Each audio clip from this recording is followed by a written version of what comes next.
Hello everyone, in this video we will see about deadlock detection, how it is detected, and once the deadlock is detected, how to recover that deadlock from recover the deadlock and go for execution. So to detect deadlock, first thing is you have to allow the system to enter into deadlock state. Then follow the deadlock algorithm. So with the help of deadlock algorithm, you can find which process is causing deadlock. Then based on the process which are causing the deadlock, with the help of found out with the help of detection algorithm, you have to use recovery scheme and recover those process from the deadlock situation. So single instance for each resource type is one method where you use a graph so that you can detect the deadlock. So maintain wait for graph where nodes were only considered and the resource is removed from the from the graph. So nodes are the process and P1 tends to Pj where Pi is waiting for the process Pj. So we know that resource graph as process and the resource. So instead of showing the process waiting for the resource, you directly show which process is waiting for what. Periodically invoke the algorithm and search for the cycles in the graph. If there is a cycle existing, then there is a chances of getting into the deadlock. An algorithm to detect a deadlock cycle in a graph requires an order of n2 operation or n square operations, where n is the number of vectors in the graph. So resource allocation graph is to be converted to wait for graph to detect deadlock. That is, consider the resource allocation graph where the process is waiting for resources. Consider the process here, the process P1. So we'll see how this resource graph is converted to wait for graph, corresponding wait for graph. So we have process P1, P2, P3, P4 and P5. Write those processes in the same order. The process P1, P2, P3 is written. Then below P2 of P4 is there. The same thing is written here, and then P5. See here, process P1 is waiting for the resource R1 which is allocated to P2. Until P2 releases R1, P1 cannot get R1 for its execution. In turn, the process P1 is waiting indirectly for the process P2. If I consider process P2, P2 is waiting for R4 but R4 is allocated to P3. So P2 is indirectly waiting for the process P3. Where P2 again is waiting for the process R5, R5 is allocated to P4. So P2 is waiting for P4. If I take P3, P3 is waiting for R5, R5 is again allocated to P4. The process P3 is waiting for P4. And if I take P4, waiting for R2, but R2 is allocated to P1. So P4 is waiting for P1.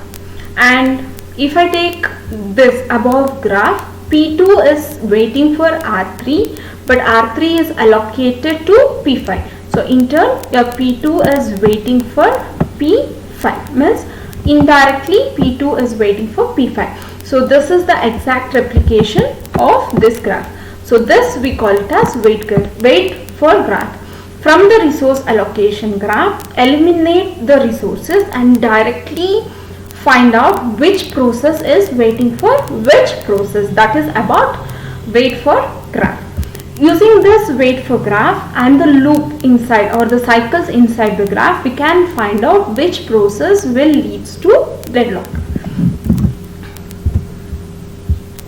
So several instances of resource type, that is available, allocation and request. The instances or the types of resources are, first one is available, where the vector length of m indicates number of available resources in each type. Allocation in the sense and n into m cross matrix defines number of resources of each type are currently allocated to the process. Available in the sense the m resources which is available. Allocated in the sense n process is allocated with m resources. Request is like n process is requesting for m resources, where request of r of ij is equal to k, where process pi means the process pi, number of process from 0 to I, is requesting for k instances of resources from the type r of j. So detection algorithm, we saw conversion of weight means graph, resource graph to weight for graph with the help of that and the instances and the several instances of resource type. Now we will see, by using both of them, we will see how to use this detection algorithm. Here we have an algorithm with two variables called work and finish. Work is the maximum need for the resources, available is the resource which is available, finish is the condition where the process is completed its execution or not. The vector length is m and n respectively. Work vector length is m and finish vector length is n. If at all like work is available, work is equal to available for the instance I from 1 to n, if allocation is not equal to 0 and finish is false, means if the allocation is not equal to 0, then the finish of ith process is false. Otherwise finish of I process is 0, means allocation of I should not be equal to 0. Then if it is not equal to 0, then the finish is not over, means the process is waiting for allocation. If the allocation is equal to 0, then the finish becomes true, or the process I completes its execution. Find an index I such that if finish of I should not be false and request of I should be greater than the work, the request should be greater than the available. Then if no such I exists, go for process 4 where finish of I equal to false. Else if this condition exists, then work equal to work plus allocation, finish of that process I will be true, means the process I will complete its execution. Go for the step 2 where I plus 1th loop will be carried out.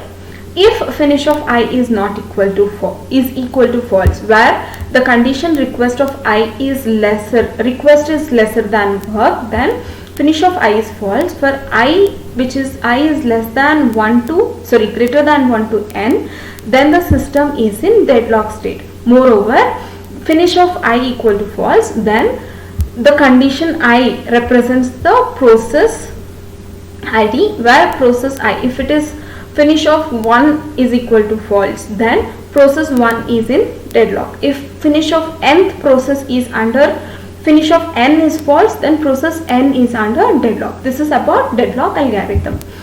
So example for deadlock algorithm, look here, we have the process means number of process with the request and response which doesn't lead to deadlock. If the process P0 to P4 have the allocation of this request, means this much of ABC resource types with the instances, and the requesting is for this table.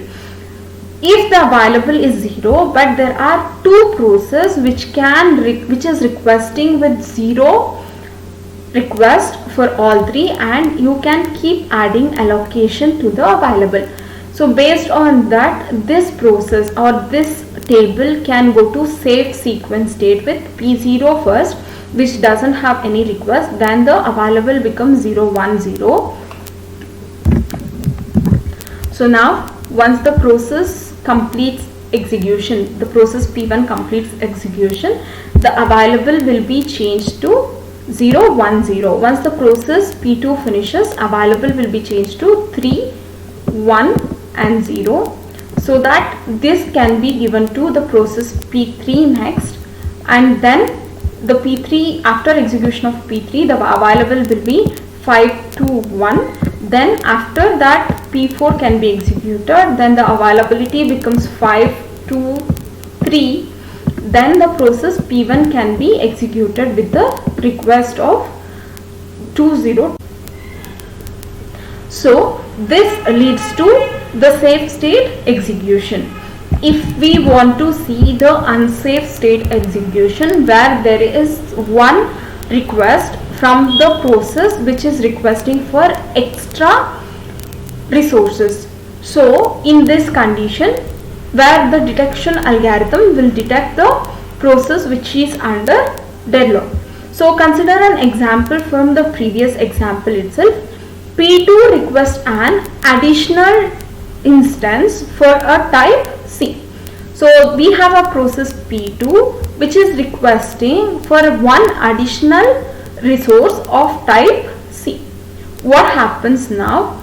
If I start executing, or if I start allocating the availability for the request, available was 000, process P0 completed its execution, then availability will be 010. Now if I compare this with all these process, all the remaining process, none of the process will be less than or equal, or the request of all the process P1 to P4, none of them are equal or less than to the availability.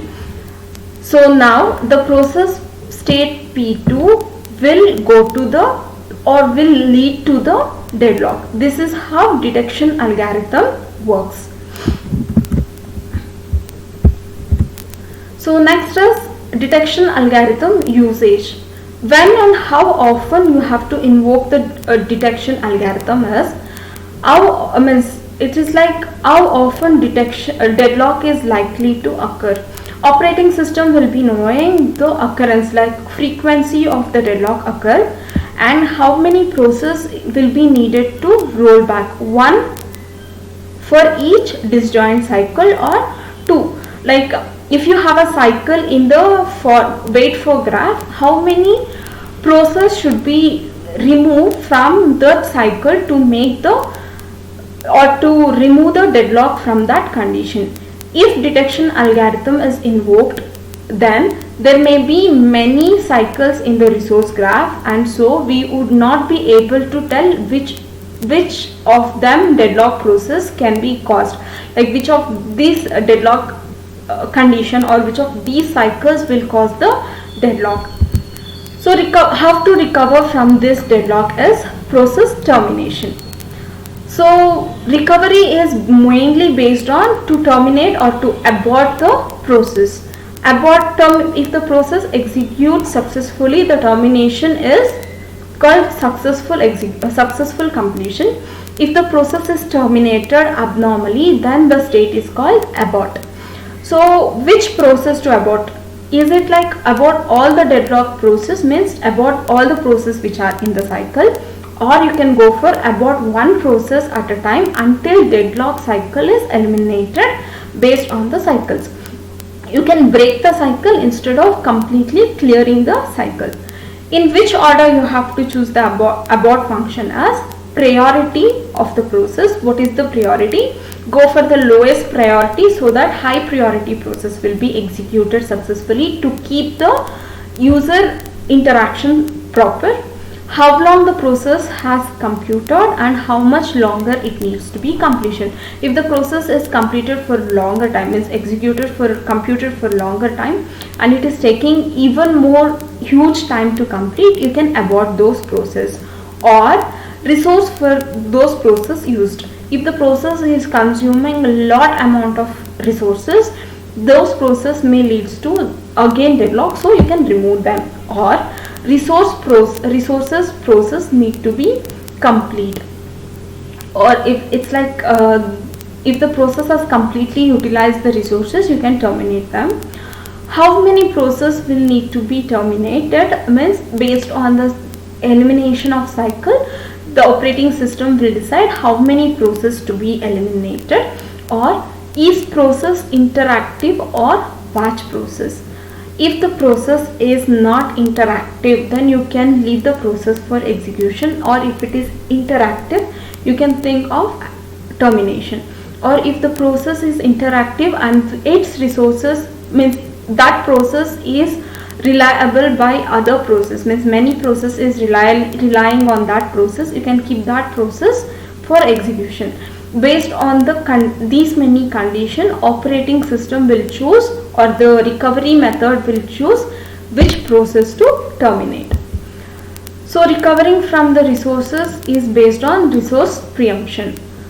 Selecting a victim with minimizing the cost. Rollback is like returning to some safe state, restart the process in the safe state, or you can go for starvation, where some process may always be picked as a victim, include number of rollback in the cost factor.